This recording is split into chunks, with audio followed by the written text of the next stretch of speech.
We talked about this a few days ago. Drew Barrymore deciding to continue her show without doing this WGA strike, all this stuff. Not necessarily promoting anything, but she's going to continue her show using writers that aren't part of the Writers Guild. This is going to open up something. And I said it that day. I said, you're about to see these people start tearing each other apart as some people decide to go back to work, as others stand there in the picket line and scream and cry.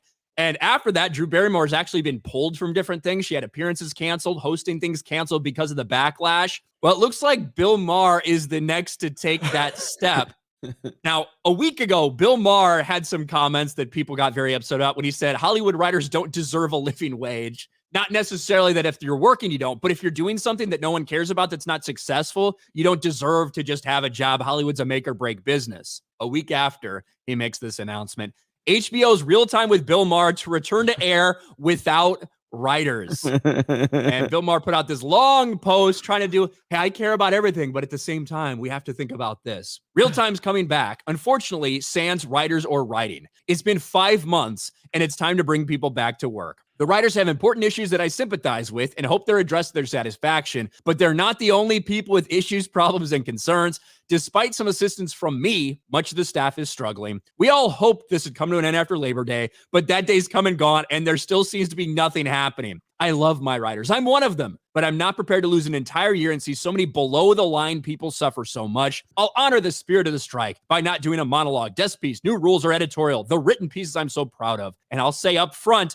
the show will not be as good as our normal show, full stop. But the heart of the show is an off-the-cuff panel discussion that needs to cut through the bullshit and predictable partisanship, and that will continue. The show will not disappoint. Immediately, everywhere, normal people to Stephen King, all these people, WGA slamming them, saying they're going to picket the show. Hollywood is going to tear itself apart over this because they overplayed their hand. They never should have went on strike. And now some people are actually going to get back to doing the work, and it's going to cause an avalanche of this happening. That's what you're going to see in the next couple of days and weeks. You said it perfectly. Hollywood is going to rip itself apart over this, and they deserve it. You know, when you have that kind of mob mentality that Hollywood has, when they basically cast people out for having difference of opinions, you basically end up in what they often accuse everyone else in, an echo chamber. And Hollywood is this big, giant echo chamber. You step out of that echo chamber, you're going to get eaten alive. Bill Maher is about to get annihilated for this. Yeah, he's going to get crushed for this.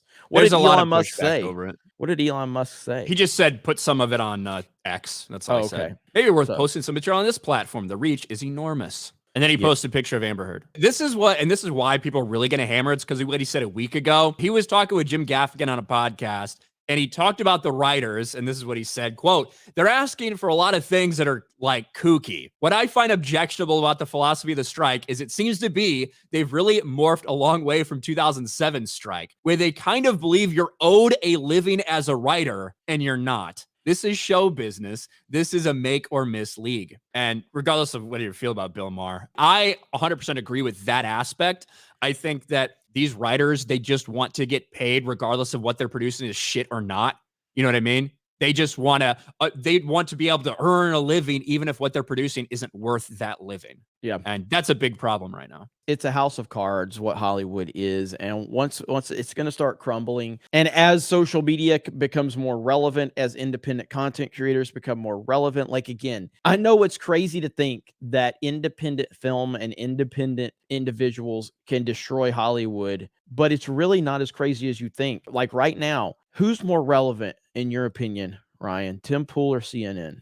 Probably Tim Pool. Tim Pool as an individual is beating CNN. If you told me that 10 years ago, hey, some random guy in a fucking beanie, some skater in a fucking beanie in a fucking house is going to become more prominent and powerful than CNN, no one would have believed that. But it happened. It shows you that there is a path forward. There's a path forward, and I think that as we continue to see the evolution of social media, I think Hollywood is going to be in serious trouble in the next 10 to 20 years. But it's going to take a lot of effort, a lot of money, and a lot of creative people to go out there and take a risk. Much like Ripa did with Ripaverse. He put his own money on the line, and he's created something phenomenal. So fuck Hollywood. Yeah, I think that's one of the reasons you see a lot of people try to push to return, regardless whether these strikes are over or not, because they understand people are replacing them with other things. You know what I Yeah. mean? People don't need real time with Bill Maher. They don't need that.